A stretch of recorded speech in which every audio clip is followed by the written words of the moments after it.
UDF സർക്കാരിൽ 2 മന്ത്രിസ്ഥാനം ആവശ്യപ്പെടാൻ കേരള കോൺഗ്രസ്. മുഖ്യമന്ത്രിയെ പ്രഖ്യാപിച്ച ശേഷം നടക്കുന്ന യോഗത്തിൽ ആവശ്യമുന്നയിക്കും. യോഗത്തിൽ പങ്കെടുക്കാൻ PJ ജോസഫ് തലസ്ഥാനത്തേക്ക് പുറപ്പെട്ടു. കക്ഷിയിലുള്ള ഒരാൾ വേണമെന്നുള്ള തിരുവനന്തപുരത്ത് പറഞ്ഞത്. അങ്ങനെയല്ലായിരുന്നെങ്കിൽ അങ്ങനെയല്ലാന്ന് തീരുമാനമെങ്കിൽ അങ്ങനെയല്ലാതെ പറയാൻ കാര്യമില്ല. ഈ ഘടകകക്ഷികൾ വലിയ പ്രതിസന്ധി പറയുന്നുണ്ട്. വലിയ കാര്യമുണ്ടോ?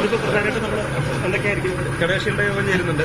അല്ല അത് വൈകാൻ കാരണം അല്ല അതെ ഗവർണറെ ചിലപ്പോൾ കാണേണ്ട വരും. അതുകൊണ്ട് ഞങ്ങൾ തിരുവനന്തപുരത്ത് വരും. തീരുമാനം വൈകാൻ കാരണം ഘടകകക്ഷികളാണെന്നാണ് ഇന്നലെ ആശുപൂരങ്ങൾ നൽകും. ആഷിക, 2 മന്ത്രിസ്ഥാനം ആവശ്യപ്പെടാൻ PJ ജോസഫ് വിഭാഗം ഒരുങ്ങുകയാണ്. പക്ഷെ അതിന് മുൻപായി മുഖ്യമന്ത്രി പ്രഖ്യാപനം വരേണ്ടിയിരിക്കുന്നു. അതിൽ ഘടകകക്ഷികളുടെ അഭിപ്രായം പരിഗണിച്ചുള്ള തീരുമാനം തന്നെയാണ് ഉണ്ടാവുക എന്നാണോ കേരള കോൺഗ്രസിന്റെ കണക്കുകൂട്ടൽ?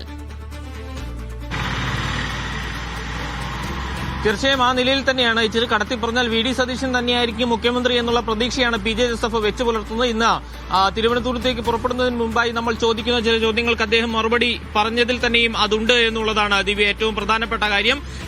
നിയമസഭാ കക്ഷിയിൽ നിന്ന് തന്നെ ഒരു മുഖ്യമന്ത്രി ഉണ്ടാകുമെന്നാണല്ലോ തിരുവനന്തപുരത്ത് ആവശ്യപ്പെട്ടത് എന്ന് ചോദിച്ചപ്പോൾ അതേ തീരുമാനം തന്നെ ഉണ്ടാകും എന്നാണ്, അതല്ലാതെ മറ്റൊരു തീരുമാനം ഉണ്ടാകാൻ സാധ്യതയില്ല എന്നാണ് PJ ജോസഫ് മറുപടി പറഞ്ഞത്. മറ്റ് ചില പ്രധാനപ്പെട്ട പരാമർശങ്ങൾ കൂടി അദ്ദേഹം നടത്തുന്നുണ്ട്. ഇന്നലെ ഘടകകക്ഷികൾ മുഖ്യമന്ത്രി സ്ഥാനവുമായി ബന്ധപ്പെട്ടുള്ള ചർച്ചകൾ വൈകിപ്പിക്കാൻ കാരണമായി എന്ന് പറയുമ്പോൾ PJ ജോസഫ് മറുപടി പറയുന്നത് പൂർണ്ണമായും തന്നെ സുകുമാരൻ നായരെ തള്ളിക്കൊണ്ടാണ് അദ്ദേഹത്തിന്റെ പരാമർശം എന്നുള്ളതാണ്. ഘടകകക്ഷികൾ ചോദിച്ചതുകൊണ്ടാണ് അഭിപ്രായം പറഞ്ഞത്, ഘടകകക്ഷികളല്ല ഇത്തരം ചർച്ചകളെ വൈകിപ്പിച്ചത് എന്ന് പറയുന്നു. കൂടാതെ അല്പം വൈകലുണ്ടായി, പക്ഷേ ബെറ്റർ ലേറ്റ് ദാൻ നെവർ എന്ന പരാമർശം നൽകിക്കൊണ്ടാണ് അദ്ദേഹം തിരുവനന്തപുരത്തേക്ക് പുറപ്പെട്ടിട്ടുള്ളത്. കൂടാതെ 2 മന്ത്രിസ്ഥാനം ജോസഫ് ഗ്രൂപ്പ് ആവശ്യപ്പെടും എന്നുള്ളതും ഏറ്റവും പ്രധാനപ്പെട്ടതാണ്. ഇന്ന് വൈകുന്നേരത്തോടുകൂടി തിരുവനന്തപുരത്ത് MLA ഹോസ്റ്റലിൽ വെച്ച് ജോസഫ് വിഭാഗത്തിന്റെ MLA-മാരുടെ നിയമസഭാ കക്ഷി യോഗം ചേരുവാനാണ് തീരുമാനിച്ചിട്ടുള്ളത്. ഈ യോഗത്തിലായിരിക്കും കൂടുതൽ കാര്യങ്ങളിലേക്ക് തീരുമാനത്തിലെത്തിക്കുക. പിന്നീടാണ് UDF നേതാക്കളുടെ യോഗത്തിൽ പങ്കെടുക്കുകയും അതിൽ ഈ 2 മന്ത്രിസ്ഥാനം എന്നുള്ള പ്രധാനപ്പെട്ട ആവശ്യം മുന്നോട്ട് വയ്ക്കും. മറ്റ് ഒന്ന് ചീഫ് വിപ്പ് സ്ഥാനം കൂടിയുണ്ട്, അതുകൂടിയും